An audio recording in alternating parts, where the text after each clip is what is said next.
Good morning guys, today I would like to show you how to add stops on Apple Maps. So at first open Maps app, then here we've got the road that we have to go through.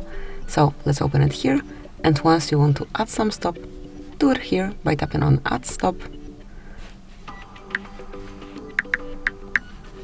Let me enter Bergamo, and now simply slide it up between those two places that you are going from to.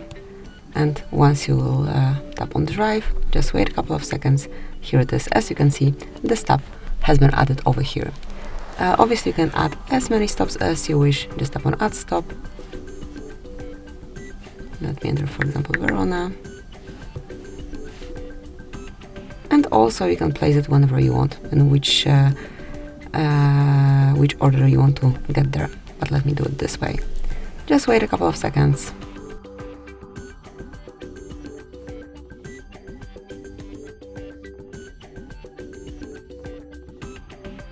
And that's it. Here you've got your road. So this is it. So you can add stops to your map. Thank you for watching.